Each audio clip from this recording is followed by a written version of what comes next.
దేవుని నామానికి స్తోత్రములు. ఈ ఉదయకాల సమయంలో మీ అందరికీ కూడా నా హృదయపూర్వకమైనటువంటి వందనాలు తెలియజేస్తున్నానండి.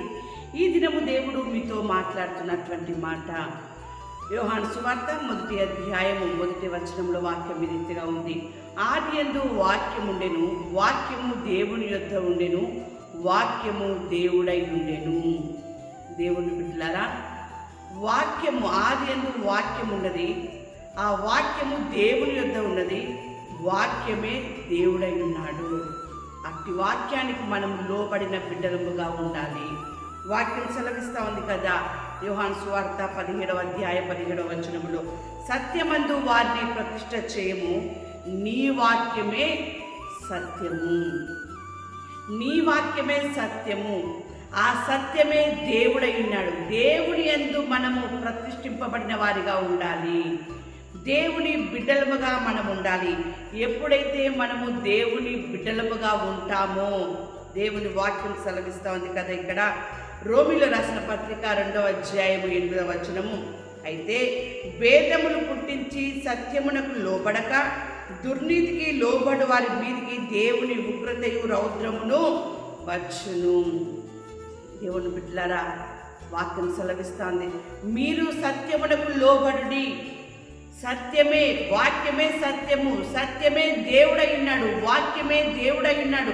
దేవునికి లోబడిన బిడ్డలముగా, దేవునికి ప్రతిష్ఠించబడినటువంటి బిడ్డలముగా మనం ఉన్నప్పుడే నీ జీవితంలో, నీ కుటుంబంలో, నీ సంఘంలో దేవుని కార్యాన్ని మనం చూస్తాం. దేవుని బిడ్డలారా, ఒకవేళ సత్యమునకు అనగా దేవునికి వాక్యమునకు లోబడక ఉన్నట్లయితే, దేవుని వాక్యం సెలవిచ్చినటువంటి రీతిగా సత్యమునకు లోబడక దుర్నీతికి లోబడి వారి మీదికి దేవుని ఉగ్రతయు రౌద్రమును వచ్చును అని వాక్యం సెలవిస్తూ ఉంది. ఈరోజు సత్యమునకు లోబడతావా, దుర్నీతికి లోబడతావా? దేవుని బిడ్డలారా, దుర్నీతికి లోబడితే దేవుని ఉగ్రత, దేవుని కోపము వస్తుంది. నువ్వు సత్యమునికి లోబడితే మాత్రము దేవుని యొక్క గొప్ప కార్యములు నీ జీవితంలో జరుగుతాయి. దేవుని యొక్క ఆశీర్వాదము నువ్వు పొందుకోగలుగుతావు.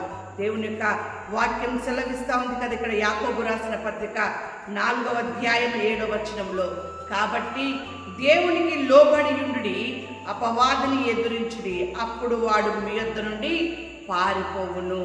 ఏంటి నా జీవితంలో ఇలా జరుగుతుంది, నా కుటుంబంలో ఇలా జరుగుతుంది, ఎందుకు మాకు ఎదుగుదల లేదు, ఎందుకు దేవుని ఆశీర్వాదము లేదు, ఎందుకు నా కుటుంబము, నా వ్యక్తిగత జీవితము శాపముతో కూడిందిగా ఉంటుంది, కన్నీటితో దుఃఖముతో కూడిందిగా ఉంటుంది.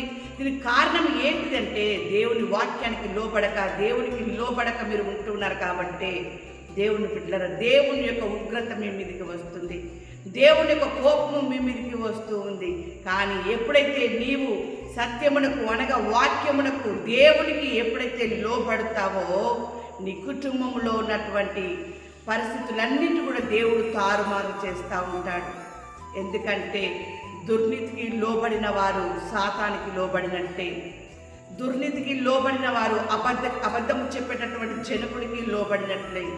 అబద్ధికుడైనటువంటి ఆ యొక్క సాతానుగాడికి మీరు లోబడినప్పుడు మీ జీవితంలో నెమ్మది ఉండదు, మీ జీవితంలో శాంతి ఉండదు, సమాధానం ఉండదు, సంతోషం ఉండదు. దేవుని బిడ్డలారా, కానీ సత్యము అనగా వాక్యం అనేటటువంటి దేవునికి, సత్యమునికి నువ్వు లోబడ్డప్పుడు దుర్నీతి ఏదైతే నీ ఇంట్లో పనిచేస్తుందో అది పారిపోతుంది. దేవుని బిడ్డలారా, దాన్ని ఎదిరించగలుగుతావు. దాని దేవుడు నీ కాళ్ళ కింద దాన్ని చిటిక దొక్కేటటువంటి బలమును, శక్తిని ఆయన నీకు ఇస్తూ ఉంటాడు. అందుకనే ఈ దినమున దేవుడు మీతో మాట్లాడుతూ ఉన్నాడు. ఏంటంటే దేవుని యొక్క వాక్యం సెలవిస్తుంది. యెషయా గ్రంథం 41వ అధ్యాయం 11వ వచనం, నీ మీద కోపపడిన వారందరూ సిగ్గుపడి విస్మయమొందుదురు, నీతో వాదించు వారు మాయమై నశించిపోదురు. ఇంత మంచి వాక్యం అండి. నువ్వు దేవునికి లోబడు, దేవుని వాక్యానికి లోబడు, దేవునికి నువ్వు ప్రతిష్ఠించబడినటువంటి స్థితిలో నువ్వు ఉన్నట్లయితే, దేవునికి సొత్తైన బిడ్డగా నువ్వు ఉన్నట్లయితే, దేవుని సంతోషపరిచేటటువంటి కుమారుడిగా, కుటుంబంగా, సంఘముగా, సేవకుడిగా, సేవకురాలుగా మీరు ఉన్నప్పుడు దేవుడు మీ జీవితంలో అద్భుతం చేయబోతున్నాడు. ఎవరైతే మీ మీద కోపపడి ఉన్నారో వారు సిగ్గుపడేటటువంటి అద్భుత కార్యం చేయబోతున్నాడు. ఎవరైతే నీతో వాదిస్తూ ఉన్నారో వారు మాయమై నశించిపోదురు అని చెప్పి వాక్యం సెలవిస్తూ ఉంది.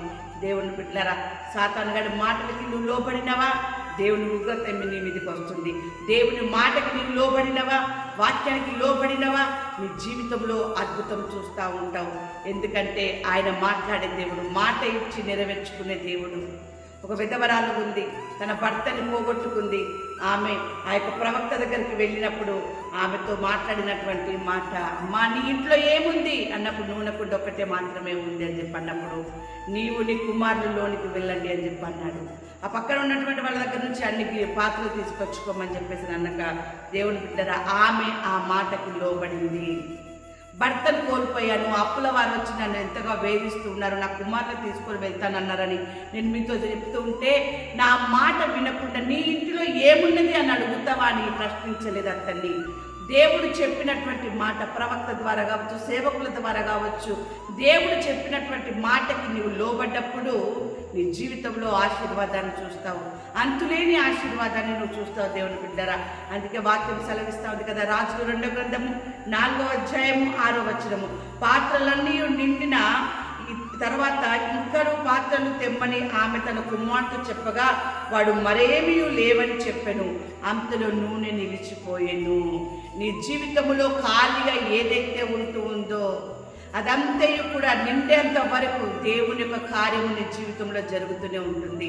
అది ఎప్పుడు జరుగుతుందంటే, నీవు వాక్యానికి దేవునికి సత్యమునికి నువ్వు లోబడ్డప్పుడే నీ జీవితంలో అటువంటి అద్భుతమైన కార్యం జరుగుతుంది. అట్టి కార్యము జరిగినప్పుడు నీ జీవితంలో ఎవరైతే నిన్ను కోపగించుకుంటున్నారో వారు సిగ్గుపడతారు దేవుని బిడ్డలారా. ఎవరైతే నీతో వాదించుకుంటున్నారో వారు నశించిపోతారు అని చెప్పి వాక్యం సెలవిస్తుంది.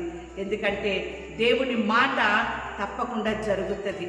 వారందరూ కూడా దుష్టుని యొక్క మాటలు మాట్లాడేవారు, దుర్నీతికి లోబడిన వారు, సత్యమునకు లోబడక దుర్నీతికి అసత్యమునకు లోబడిన వారు గనక, నీవు సత్యానికి లోబడితే అసత్యానికి వాళ్ళు ఎక్కడైతే స్థలం ఇచ్చి ఉన్నారో వారిని సిగ్గుపడేటటువంటి స్థితిలో దేవుడు కలగజేయబోతున్నాడు. కాబట్టి దేవునికి లోబడండి, దేవుని మాటల్ని వినండి, దేవుడు ఇచ్చేటటువంటి ఆశీర్వాదాన్ని మీరు మీ కుటుంబం నిండారుగా